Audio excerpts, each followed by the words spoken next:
Assalamualaikum warahmatullahi wabarakatuh. Bismillah, alhamdulillah, salatu wassalamu ala rasulillah wa ala alihi wa ala amma ba'du. Terima kasih atas waktunya kepada moderator.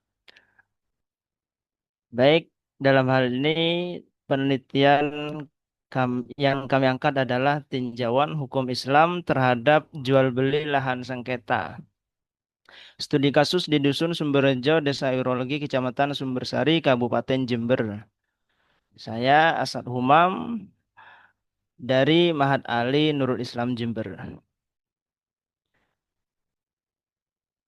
Hal ini dilatar belakangi oleh yang pertama akad jual beli itu sah bila terpenuhi semua syarat dan rukunnya. Ini sudah masyhur ya di dalam kitab fikih kita. Yang kedua, tujuan akad adalah berpindahnya kepemilikan. Ketiga, lahan sawah. Nah, ini baru kasus yang kami angkat, lahan sawah yang seluas 2 hektar ini dijual kepada developer untuk dibuat perumahan. Makanya kenapa kemudian disebut lahan sengketa karena lahan sawah ini dijual kepada developer dan kebanyakan yang mana lahan sawah ini berada di suatu kampung yang mana masyarakat kampung tersebut penghidupannya itu adalah dari lahan sawah tersebut. Nanti akan banyak dampak-dampak yang akan timbul di situ ketika memang akan dijadikan perumahan. Kemudian yang keempat, jual beli tersebut menuai pro kontra dan problem karena menimbulkan banyak mudarat. Kemudian kenapa penelitian ini penting untuk diteliti karena bila hal ini tidak ditemukan jalan tengahnya maka kerugian akan menimpa banyak pihak. Pun bagi pemilik lahan juga agar tidak semena-mena mentasarrufkan kepemilikannya. Selanjutnya, pertanyaan penelitian, apakah pemilik suatu barang bebas melakukan tasarruf terhadap kepemilikannya tanpa memandang maslahat dan mafsadatnya? Bagaimana hukum akad jual belinya? Padahal Islam datang untuk mewujudkan kemaslahatan dan menghilangkan mudarat dari manusia dan lingkungan sekitarnya.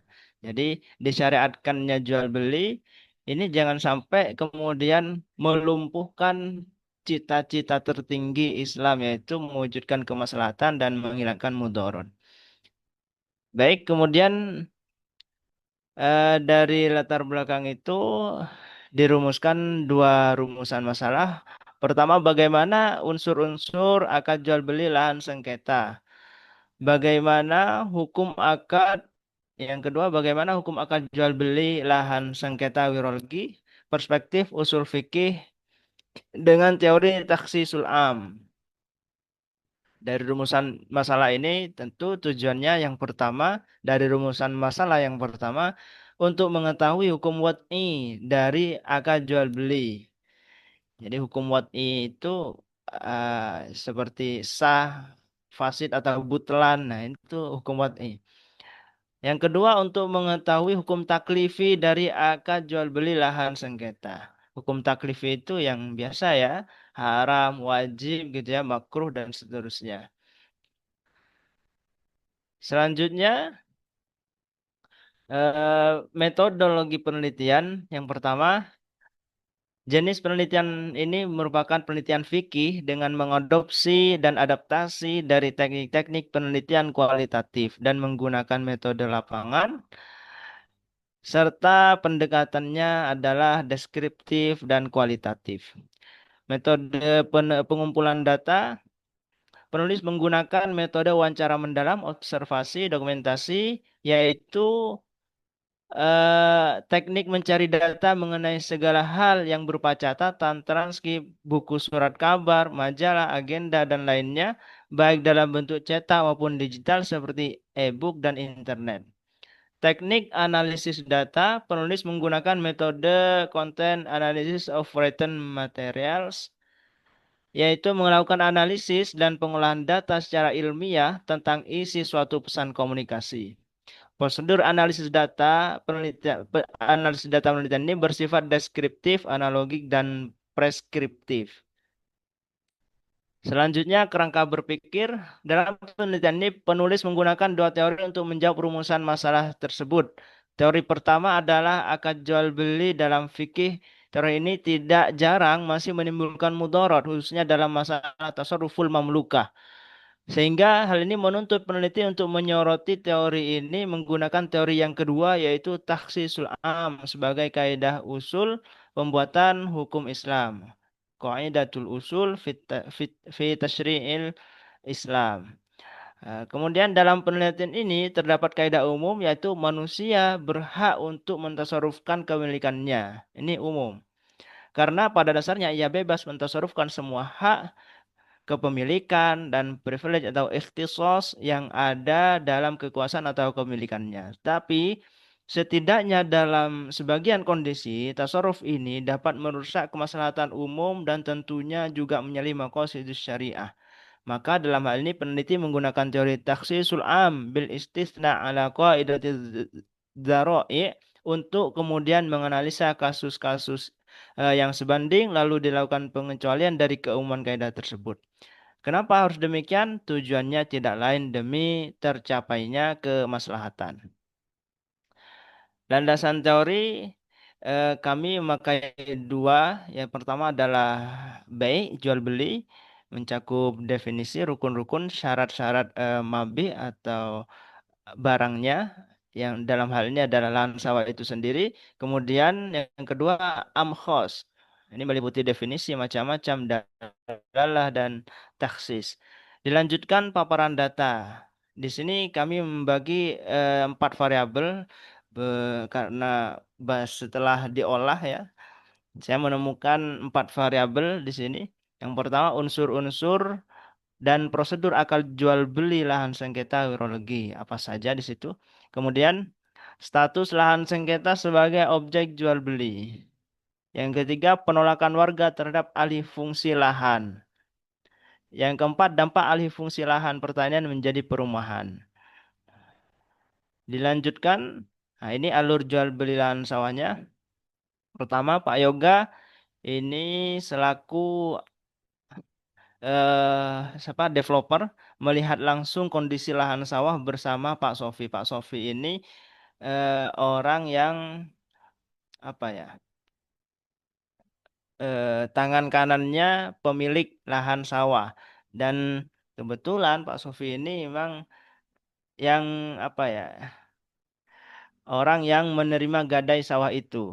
Kemudian Pak Yoga membayar DP 40 juta dengan rincian 30 juta diberikan kepada Pak Sofi sebagai orang yang menerima gadai sawah itu dan 10 juta itu dikasih ke Bu Ayu sebagai pemilik lahan sawah. Kemudian setelah akta beratasnamakan Pak Yoga, ia mulai mengkafling lahan sawahnya untuk dijadikan perumahan. Kemudian karena Pak Yoga tak kunjung melunasi eh, apa pembayarannya itu dan ternyata lahan sawah tersebut dilarang untuk dialihfungsikan menjadi perumahan, maka sawah tersebut dijual oleh Pak Yoga, dijual kembali oleh Pak Yoga kepada orang lain dengan harga yang sama sehingga ia bisa melunasi hutangnya kepada Bu Ayu, pemilik lahan sawah. Karena Pak Yoga tak kunjung melunasi cicilannya selama 1 tahun dan lahan sawah tersebut ini dihargai ya 375 juta. Nah, ini kemudian setelah Pak Yoga jual lagi lunas lah. Kemudian eh, pembelian lahan sawah kepada Bu Ayu itu. Meskipun tidak jadi ya untuk di apa apa namanya dibuat perumahan karena sudah dijual lagi ke orang. Kemudian pembahasannya unsur-unsur akad jual beli lahan sengketa dalam tinjauan hukum wad'i. Ini ada dua variabel. Yang pertama jenis dan sigot akad jual belinya ini termasuk apa? Nah, di sini ditemukan ternyata jual belinya termasuk jual beli bertempo atau bai'ul ajal atau muajjal atau yang modern itu disebut bai'ut taksid, jual beli cicilan. Kemudian yang kedua, lahan sengketa sebagai mabi atau objek akad jual beli telah memenuhi syarat-syarat mabi. Kemudian yang kedua, pembahasan yang kedua, jual beli lahan sengketa dalam tinjauan hukum taklifi. Ini yang penting juga. Lantaran berakibat munculnya banyak mudorot sehingga penjual tidak boleh melakukan jual beli tersebut didasarkan pada teori taksisul ambil istisna ala qaidat dharai, maka kemudian jual belinya itu dihukumi haram. Nah, kesimpulannya jual beli lahan sengketa tersebut dihukumi sah karena sudah terpenuhi syarat dan rukunnya, tapi dihukumi haram karena menimbulkan banyak mudorot. Baik, terima kasih kepada semuanya yang hadir. Jazakumullah khairan. Assalamualaikum warahmatullahi wabarakatuh. Waalaikumsalam warahmatullahi wabarakatuh. Jazakumullah.